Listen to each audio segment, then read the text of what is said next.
You found us. Welcome to Emergency Protocol, a podcast for people who are stressy and depressy. We are your hosts, Denise and Jackie Freed. That's my mama. And that's my baby. We are sharing our 12 steps reimagined for today's society. And our bumpy, pothole-ridden spiritual paths. And we're bringing you along for the ride. This is us doing the actual work. When the shit hits the fan, you know it's time for Emergency Protocol.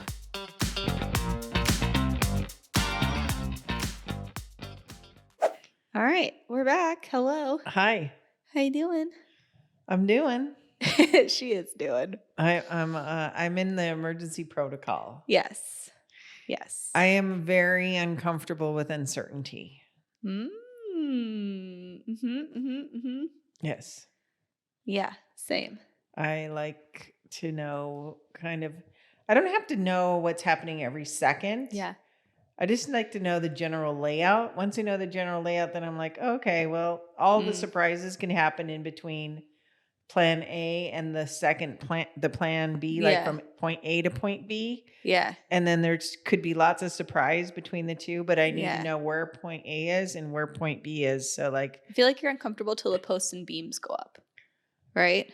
Then you have like a general layout. Yeah. Right? So otherwise it's just like, yeah. Yeah. Pretty much that. All right. So we're talking about some shit today, figuratively and literally. Also, you might notice that we are holding our mics for the first time because we're in the emergency protocol of our new space, which means we don't have what we need yet, but we're getting it and it will be here sometime. And then it might look better and it might feel better and it might be easier for us to do this on a bi-weekly basis. Amen.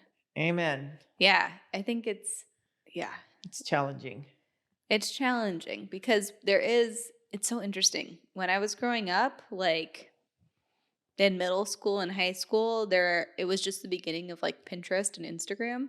And so there was a lot. I mean, there were still homes featured in like Architectural Digest and stuff. And we grew up around a lot of beautiful homes, but there wasn't this pressure to be as visually presentable, right? So like we would post little like dumb dance videos or whatever in our bedrooms with like the grainy like filters all over us, with just piles of stuff in the background and whatever. And so I feel like it's interesting. You don't like my printed copy of our emergency protocol? They probably can't even see that. Well, that's what that is. Yeah. So. And our cool that's where some of chairs we my got discomfort from Grandma is. that I wanted to keep because I wanted them. They're just not the best fit for our. They're not really podcasty chairs because we're scooched back and whatever. But whatever. I don't hate this though. No. Yeah. It's better than sitting on the edge like we were last week. Yeah. That hurt my neck. Oh, we should have said something. Old lady neck. Anyway. Okay. So we are talking about poop. Okay, let's get this story out. Okay. She needs let's get the poop out. I gotta vent it. She's gotta poop. Okay, so I have been trying to ride my bike a lot more. Yes. It's something that I enjoy doing. I also have a lot of stress and anxiety and guilt around my aging senior dog. Okay. Right? She is 11.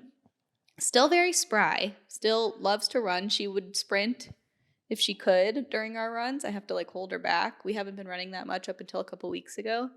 But I was trying to find something like in between. So I'm like, oh, this is great. I have a bike. I'll like go for bike rides on the bike path. She knows the bike path because we used to run there and skateboard there a lot. And she can just sit in the trailer, enjoy the breeze, hang out. She was not having it. This dog was... She's not a crate dog. Yeah. And so I probably should have just turned back within the first 5 minutes. We are like... It's a Saturday, gorgeous out. I should have known better. See, I'm shitting myself. Anyway, we're going down Main Street. Yes. She's in the trailer. We're crossing over like Abbott Kinney to go to the beach, and all of these cars start honking, and I'm just kind of like in my own world, like trying to pedal because I've got like 70 pounds of dog and bike trailer behind me. Nala had hopped out of the trailer and was like running like sideways alongside the thing and then wouldn't come up onto the sidewalk. So I probably should have just turned back around then. But I was like, you know what? I don't feel like quitting. Couldn't you zip her up inside the thing? No, it's like a Velcroed flap. Oh. It's fine for toddlers, but not for dogs. Anyways, keep going. But I was like, I already went through the effort of bringing the bike down my stairs, undoing the side gate, hoisting the bike trailer. Actually, I ended up bringing the bike trailer through the other entrance of my the house. It was a lot to it was a get big out lift the door. to just get out the door, right? And like any kind of involvement like that immediately makes me not want to do it. Takes the fun right out. I'm just like, I'm not available for that level of discomfort. I haven't reached a level of like peace with that. I'm fine with the parking situation at my house for the most part. Like, she lives in an area that was built primarily as a canaled beach town when it was first it was like a imagined. Town. And it was my street was literally a canal. There's no driveway at my place, no garage. It's street parking only. We're like right behind Abercrombie, almost to the beach. In Venice Beach is like, if it's a nice weekend out, you can't leave on the weekends or you're never going to get a place to park again. Right. So, but I've made my peace with that. Generally speaking, it hasn't been too terrible. Sometimes I have to just like, if I leave on the weekends, I have to go back and like pick the dog up because I can't just leave her out. Right. Or I can't leave her in. Anyways, I'm getting off track. Yes. But get back to the wagon. The wagon. She hops out. She hops out. They're honking. And I'm like, you know what? We're just going to try it. I'm going to go back the other way. I tied her in real tight to like the crossbar of the thing so she could just sit or stand. But she couldn't like escape. Jump out. Yes. I took away out the slack on her leash. And then we went down to the boardwalk, past the like all those little stalls under the Venice sign to the bike path. And we're going, and I'm like, oh man, feels good, but it's hard. It's sunny. Like I'm sweating, I'm breathing. She's in the back squeaking, like all stressed. I'm like, okay, like maybe she has to pee again, right? So 10 minutes-ish go by. I let her out to pee. She goes pee. She hangs out. She's like, I'm like, okay, do you need to do anything else? I give her some water. See, I'm a responsible dog owner. I brought the water. That was check, gold star for me. And I'm like, all right, well, she peed. She doesn't have to do anything else. We're fine. In the 2 minutes between me putting her back in and like whenever I heard her making noise again and she was getting stressed, I pull off to the side in like one of the parking lots along the boardwalk, and there is just shit everywhere. There is feces. It's smeared all over the blanket I had laid down for her. I could see her stomping in it, I'm sure. And I'm just looking. It's all over. I had a tire pump in the back, like section behind her. It's just everything's covered in dog shit.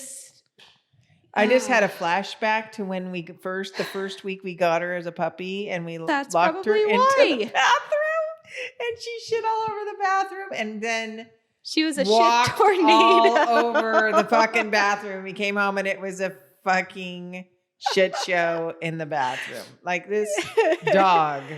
She does not like to be caged. Nobody's putting baby in a cage. No. So she I forgot so this about was the thing that I asked Jackie after she told me the story is, you really like going on bike rides. Yeah. Your dog does not like going on bike rides. So why don't you just unhitch the trailer and go for a bike ride? And it can be lovely and fun and not stressful, and your dog will be fine. Take her for a walk when you go before you go, and take her for a walk when you get back. Okay, so here's the other thing. She also doesn't really like walking anymore, but she wants to go on walks. So I'll take her out. We'll get like a block. We'll go one block. We start to proceed to the second block. And she just digs her heels in and like wants to go home. So take her home. She just wants to go around the block. That's fine. And she also gets stressed when I'm getting ready to leave, though. Like I feel like I'm causing her anxiety no matter what. Whatever. She's a dog. She'll be fine. I know. It stresses me out because I am worried that I'm not like doing enough for her or being a good enough owner. And I know things are changing. And I'm like, at this point, I thought I was going to have like a baby that she was going to be all protective over and like whatever. Right. And that's not the case. And I'm just like, I know my time with her is coming to an end and I want to maximize it. Mm-hmm. And so it makes me feel So you're not doom scrolling, but like doom forward. walking. Well, it's kind of like, okay, I know I only have this much time left with this animal. So I'm now going to overcompensate. Yeah. But you're a great dog owner. So I think the thing is like your compensation is incorrect because she doesn't like it. She doesn't want to go for a 2-block walk. She probably doesn't want to go for a 4K run, and she doesn't want to ride in your fucking bike. She does. She hates when we're on our way there. Yeah. When we're running, she's fine. And then as soon as we hit our street, she's like beelining to go to the house. So there you go. And so that's take her for your runs and walk her the rest of the time 1 block. Like do what she wants to do. That's accommodating her needs instead of her accommodating your needs that you think she needs. Yeah. Right? Yeah. And then just bring her back. Put her in the house. Call it a day. Yeah. She's a stressy dog. She's always been a stressy dog. You're not going to fix that. I know. Even this is a good al-anon kind of thing. Oh my God, I'm totally al-anoning my dog. Yes.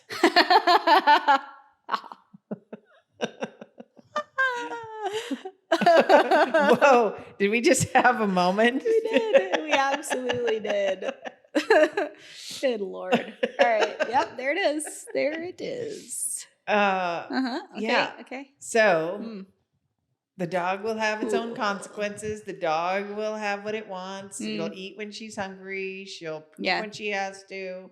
She'll walk or not walk, run or not run, but she don't like bicycle rides. She can just unhitch the wagon and call it a day. Yeah.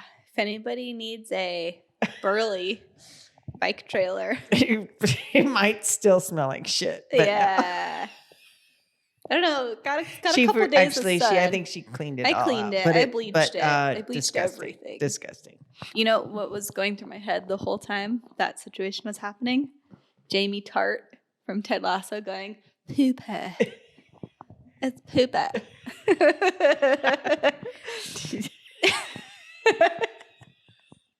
As you're cleaning out the Poopeh. Poopeh. Jamie Tart. Oh, that show. So, I love Ted Lasso. I dressed up as Ted Lasso 2 years ago for Halloween and nailed it. Yeah. Like people thought I was a dude with a big old funky mustache.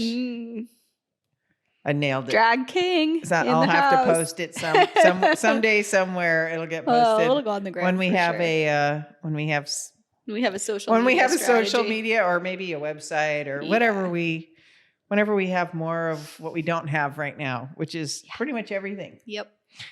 We were talking about rocks in your pocket that were collected. Oh yeah. And then am I carrying with me? What is weighing me down? I thought that was an interesting thing because there's so much baggage. I mean, people just call it baggage, but it's like, okay, you pick up a rock and it's like, oh, this is a nice rock. And then you put it in your pocket and then it's like 20 rocks later. You're like, and I love rocks, literally and figuratively. Yeah. Yeah. She gets that from her dad, who also loves rocks. Literally and figuratively. So the metaphor was like when thinking about like your kind of daily practice, both your big inventory practice, right? But also your daily maintenance. Right.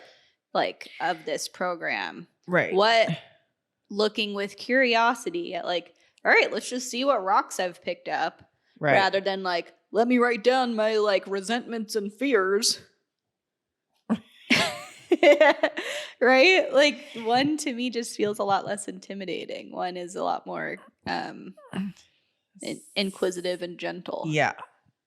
Well, I think the thing is like, okay, going back to what I was opening with, which is like right now I'm in a very uncomfortable place because we have a trip coming up and it's not planned. And so the last few trips we've been with a tour company that kind of just plans everything and you just check in and go along for the ride, literally and figuratively.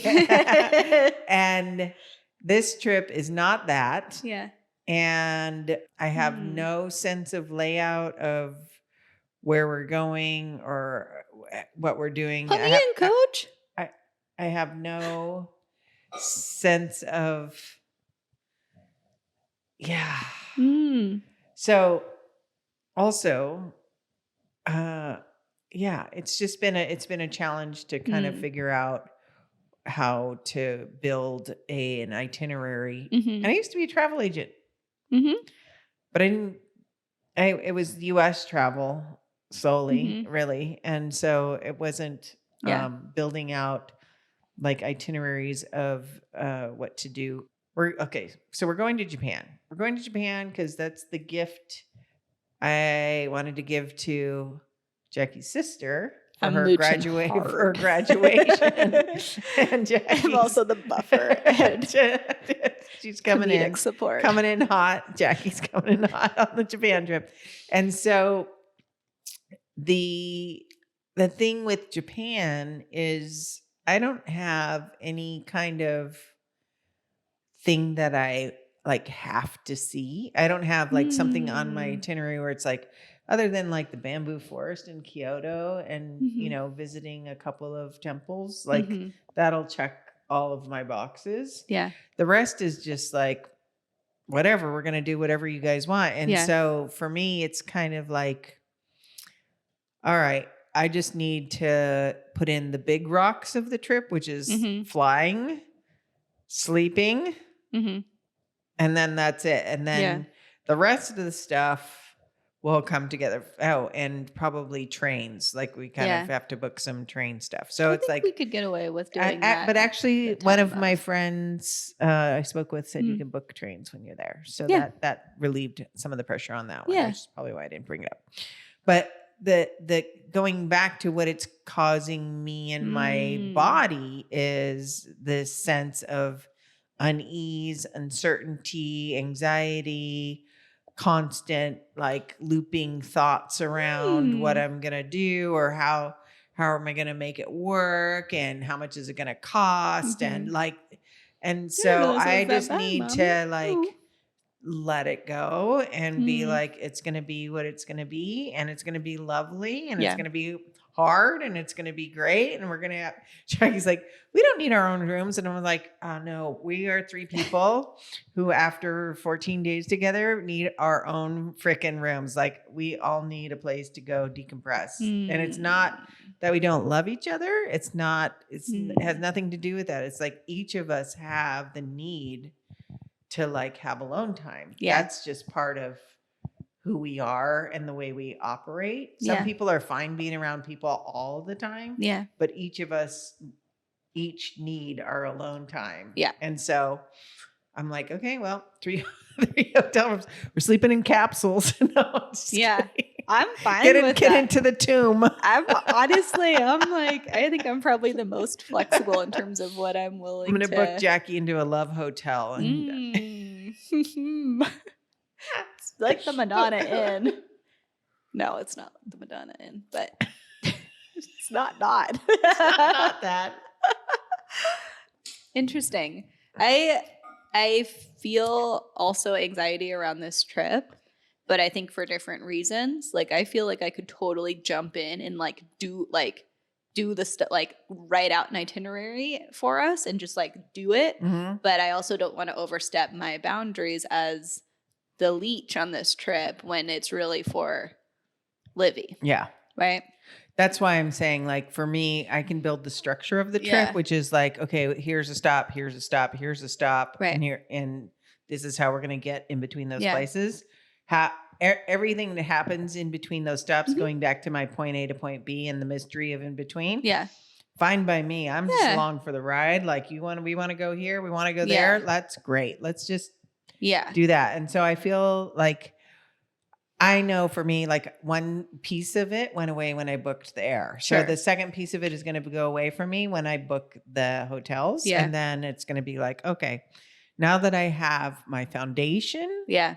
and I think that's like kind of a good metaphor for just how I manage my anxiety, because I do have a lot of stress at work. I have a lot of projects going on. Like at the end of the month, I have a big summit that I'm Yeah. helping organize and lead, Yeah. with like 250 people coming in from around the country with a very specific content that we're delivering, that, Yeah. in a resort that I don't also have control over the room and the people and the food and I'm trying to manage all of that kind of thing. And Yeah.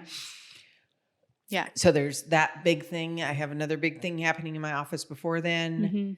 So it's a big lot of February stuff going on. So I Yeah. think it's like the culmination of having all of these big things that I'm in managing Yeah. and leading. And then it's kind of like, where do I let go? Where do I have to like insert my leadership and really kind of push the ball to the end zone? And then where do I need to let other people do what they want to do with their part of all of it? Right. And so, and it's like, it's the same thing, whether it's this big thing at work or this trip, right? Yeah. It's like, where do I insert my will, and where do I let go and let what's going to happen, and where do Yeah. I let other people take the wheel, right? Right. And so it's a hard thing to. It's not actually that hard. When it's hard is when I don't have the foundation laid. So for me, doing all that stuff at work is I can do it because I have the foundation laid at work. I have a really amazing coworker, Hi West, who I know has like all kinds of things covered for me Yeah. that really help the people that we support. And he's Yeah. excellent at what he does. He And really so I don't is. have to Yeah. worry about that. Like that, I never even think about it because I know it's Yeah. covered. And being in the same house, being in the same place, like having like very rock solid foundation allows me to be kind of scattered and all over the place in other ways. But so like this trip is like, I don't have that foundation laid out. And I know like all I need to do is finish booking the rooms, and Yeah. this level of anxiety is going to dissipate. I just know Yeah. it. So it's just like, okay, I just need to finish doing that. Yeah. So last night I was like online and I'm looking at the maps for the first time and kind of trying to figure out decipher all of the different places that people have told us would be good locales to stay and which train stations, and kind of like mapping it out as a thing. And so I think I'll be fine after tonight when I just book it. Maybe I won't. She's like, she's still gonna be messed up. No, I'm like, wow, big accountability. Well, And I guess this podcast isn't going to come out for like 4 weeks. So, so I mean, I don't know how you are about like your foundational stuff, where it's like, does having like, what would, let's just bring it back to Nala. Because Nala is causing you anxiety and stuff. Like you almost teared up thinking about how like you have whatever amount of time you're imagining you have. oh with yeah, her, right? I could start crying right now. Yeah. So, but that's not happening right now. So how can you enjoy the time with Nala without dooming and futurizing this dog and just being like being where she is in her foundation? Like, this is where she is. She is an older dog now. She doesn't want to go for a 6-block walk. She does want to sprint, and then she wants to go home. She wants to go right. She does, like, she does zoomies in our yard about 4 or 5 times. I throw the ball, and then I throw the ball, and she's like, yep. Yeah. You go get it. You know what I just remembered too? We took her to this one trainer who was like, your dogs don't need exercise. Like, wild animals are just out there doing what they need to do to get their like energy levels taken care of, and then they're just napping. Like, your dog doesn't need to go to a treadmill gym. Right? Unless your dog's fat and needs to lose some weight. Yeah, or if you have like some dogs are really high energy, right? Like certain breeds are more geared that way. And she's kind of this like in between. She goes through moments, but generally speaking, like I think I've annoyed her so much that she just wants to be left alone too. I mean, part of me, maybe that's part of it too, is like for a long time she would sleep on the end of the bed, right? She would jump up and like snuggle my feet, right? Yeah. She's never been a super affectionate dog. She's never been super snuggly. She will give kisses. Yes. She will like, come get butt scratches on her own terms, but she's not super snuggly. She's a cat dog. She's a cat dog. And so, but for the last like, I don't know, maybe 2 years, she hasn't really been jumping up on the bed. So maybe I'm feeling less close to her that way. Like I feel like I've maybe like pushed too far in my like neediness or something. And I've been trying to like engage her, and she doesn't really want to be engaged in that way. So she's just like, you know what? I'm just gonna lay on the couch. Except for she's gotten up on the bed 2 times. I know. I think I'm earning her trust back. It's cold and rainy. It's cold and rainy, but also I think I've been respectful, more respectful of her boundaries. Yeah. So she's coming to you when she wants to come to you. Yes. Yeah. And so that's making me feel good. And like the other one thing I did do the other day, because I was like, oh man, like it's gonna start raining again tonight, and it did, right? Was I made her a little snuffle mat. I sprinkled some treats in an old towel, then rolled it up. It took her like a lot longer to figure out than I thought it would. But she was just like laying there sniffing at it, unrolling the towel. Yeah, because she's a curious dog. I think she's a mental dog. She's not a physical dog. Yeah. Yeah. Yeah. And so I think I'm gonna like lean more into that kind of enrichment and stuff and see how that does. I think that's a great idea. Yeah. So here we are, emergency protocoling it. It's like also even in this space, it's like I feel unsettled because I don't have because it's ugly.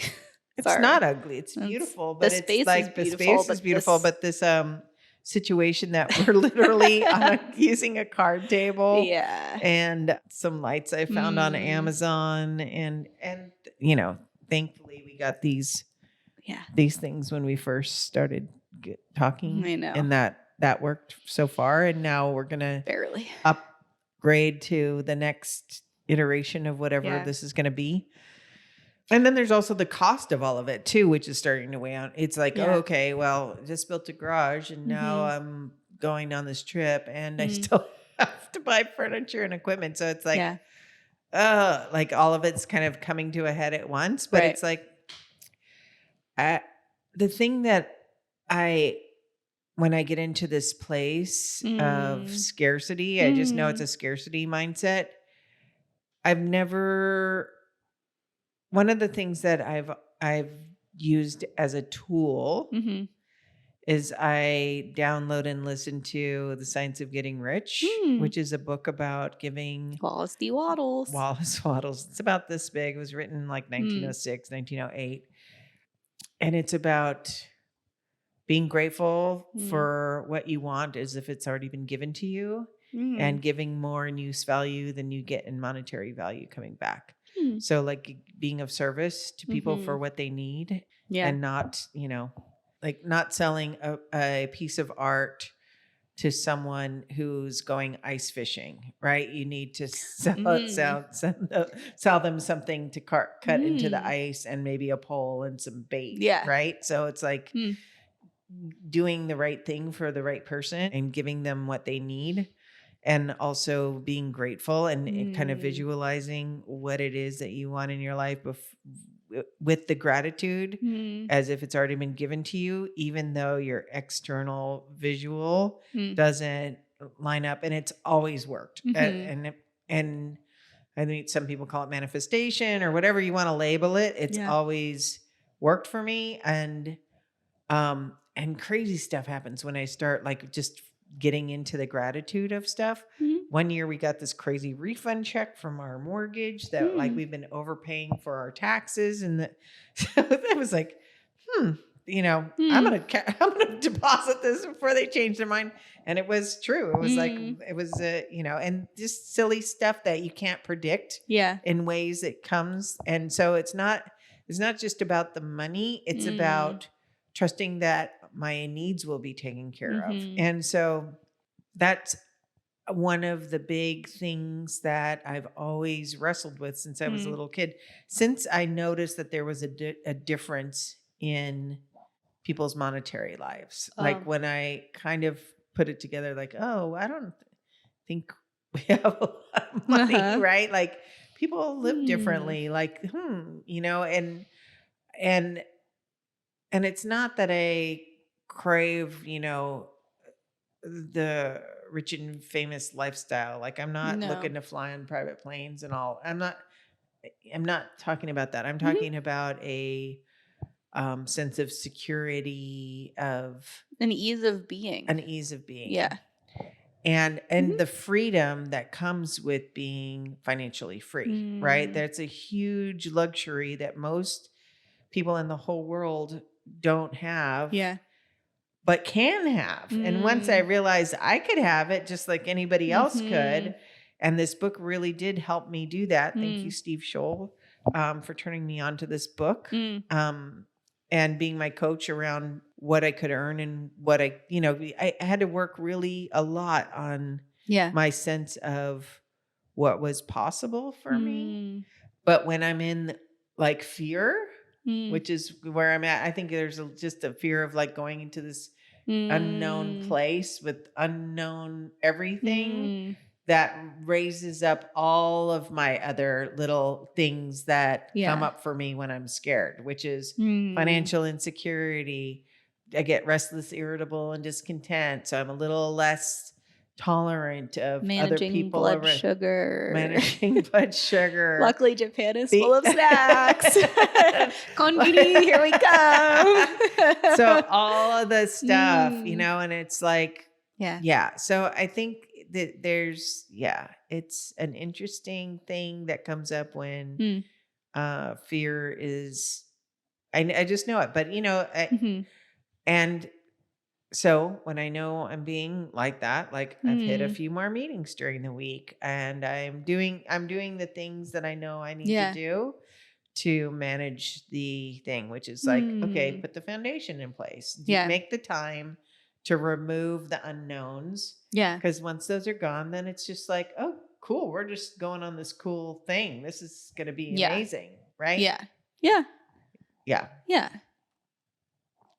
I think my stress around the trip too is also like we're putting this together very last minute in general for a Japan trip. Yes. During peak season, like less than 2 months away. Yes. Right. And so I'm just very aware that there's going to be like tons of lines and crowds, and like none of the three of us does well with lines or crowds. Right. And so in my mind, to combat we that, do like, well we need at Disney reservations.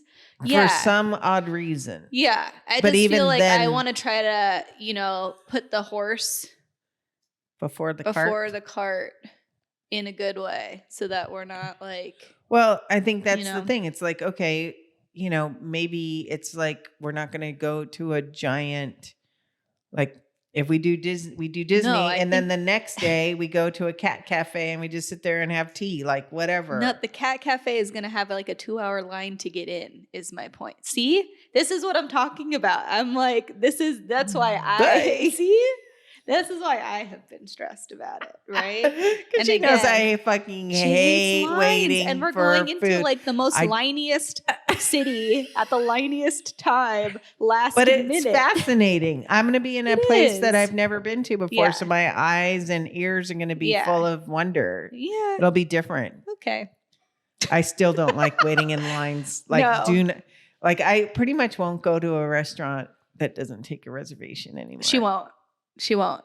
Unless it's not crowded. Yeah, and unless you can walk in and sit down. Also discovered Yelp has waitlist things, so you can go in and waitlist yourself in certain places before you get there, which is like right up my alley.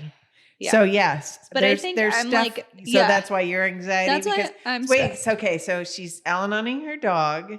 And she's stressed I'm because al-anoning my mom. Pre-stressing about line while she's. You have not waited in line with you with low blood sugar. Actually, you have. You have waited in line with you with low blood sugar. It's not great. No, but I'd imagine us in Japan. Yeah. Are never going to have low blood sugar. That's true. We are going to That's be true. like, it's going to be like Italy, where Yeah. every 2 steps there's a gelateria, except for it's not that. It's like, It's gonna oh, be like there's a crepe.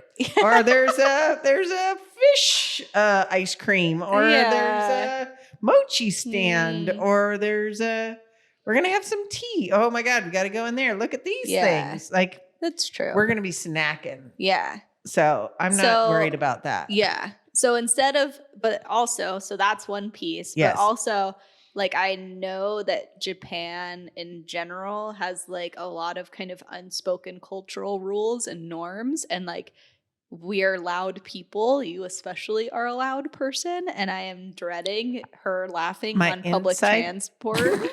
My inside voice is most. No, it's going to be like your most outside. librariest, smallest voice.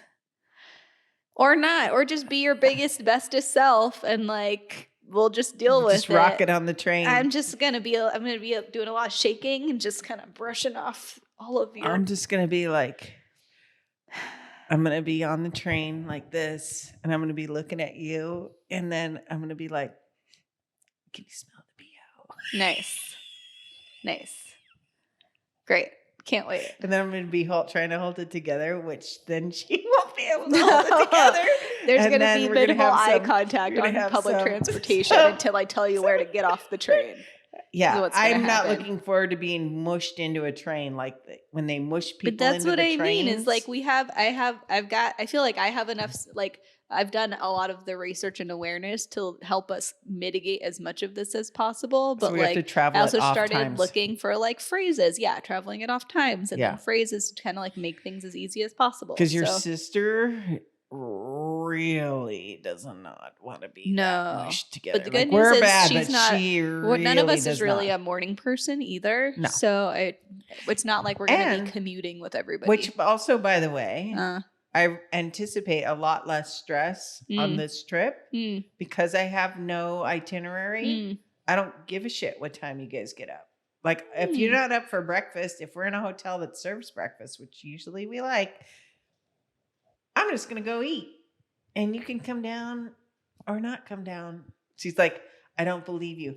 I call bullshit. I call bullshit on Disney Day. That's the only day I call bullshit on. No, I mean, I think you'll be fine about breakfast, but once it like 1 o'clock rolls around, I'm gonna be and somebody's antsy. Still in bed, exactly. So you're gonna have to go take care of your own self. I'm gonna go walk. Yeah. I think also there's an element of control too, and letting go of that, and not. You mean because you're not toddlers anymore? Yeah. But also, like, we're here to be together, or like we're going to be going together, and I want us to be together because we hardly ever get to be the three of us together. Right. So I want as much togetherness time as possible, and I'm going to have to let go of that and be like, all right, like I'm going to go off on my own and do this thing while you guys take a nap or whatever, right? And you're going to have to be okay with that. Lines and 1 o'clock? You guys are going to sleep until 1 o'clock?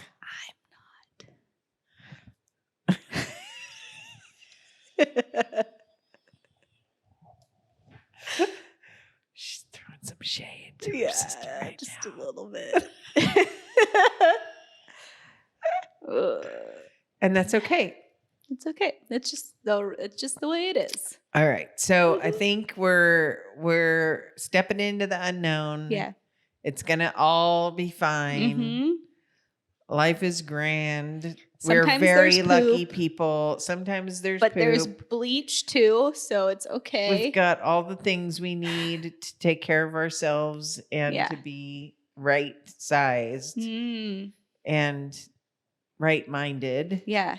And sorry, I'm looking at the time just because we're trying to be mindful because in case you didn't know, our camera turns off halfway through and we're missing like 20 minutes of every conversation that we ever have. So it's taking so much effort to not get up and check it now. Yeah.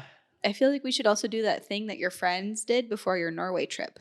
Yes. Like we'll do that when she's sick. Yeah. Yeah. Like, what do you need? Yeah. So on the trip? Before we went on this trip, and I think we talked about it some other episode somewhere, where we went on a trip and my friend Lisa had the great idea for us all to get together and talk about what we were afraid of or what were we looking forward to, that kind of conversation where we got to be very honest with each other. And one of the things that just keeping it to me is like, I told them, and this is going back to having our own rooms. Like there's times where I am going to be on a hike and you might find me in the middle of the pack. I'm not going to be with you and I'm not going to be with the trip leaders. I'm going to be in the middle somewhere by myself, just kind of Emptying regrouping out. and not talking because I just can't. There's times where I need to fill up and that fill up time is solitary. It's not in a group. Like some people get energy from the group and I do in some ways get energy from groups. But once I've expended that energy, I need to step back and refill solitary. And so the beauty of having this conversation ahead of time was I could say like, don't take it personally if I'm not very social at some point. You didn't say anything wrong to me. You didn't offend me. I'm not upset with you. I'm just taking that time I need to refill my cup so I can be a social person again when we meet for dinner and be open to having more conversations. Because if I don't do that, then at dinner, I'm going to be very quiet and awkward and everybody's going to think I'm just a bitch. Right. And so like, I just need space to refill. And it was interesting because there's two gals on the trip who are very social. And one of them's like, okay, when I see you in the middle, I'm just going to go find Barbara. I'm going to go talk to her. And it was great because that meant that, she could go do that. Another woman expressed that, there were a few of us who've known each other and have been very good friends for a long time and feeling kind of a little bit of being an outsider to this trio of us and didn't, know how she was going to navigate that. And so that gave us the kind of alert to see like, hey, if we're talking or something and I see her standing over there by herself, bring her in, right? Yeah. Bring her in. And or so, also like she has permission to approach. Yes. Yeah. Like just make it so that we're not closed off and you can't sit with us kind of vibe. It's like, oh, we might not even be aware that we're doing that because we've been so close for decades. But, for her to raise the awareness means that then I get to be awake to it on this trip and notice if I sense that she's feeling left out and I can invite her and she can be totally fine and just having a moment to herself like I had, or she can say, thank you for, you know what I mean? Not even thank you. It was just like, just being aware of other people's stuff and sharing it in front prevented a lot of misunderstandings and hurt feelings along the way. Yeah. Yeah. Good. All right. All righty. Someday soon, we will have a space to sit and some real audiovisual stuff. Equipment. And I'm we really will have guests. The video right now. She has to taking take it up. So much effort. So we're going to just cut it here. Thank you so much for finding us.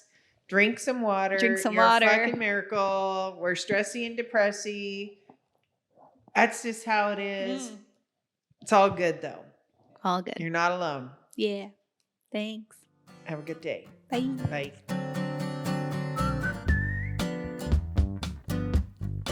We want to hear from you. Find us on Instagram and TikTok at 12 Steps for Everyone. That's at the number 12 Steps for Everyone. Please like and follow us. You can also send us topics you want us to dig into or follow-up questions from each episode. And if you know someone who would enjoy or benefit from our conversations, please feel free to share this with them.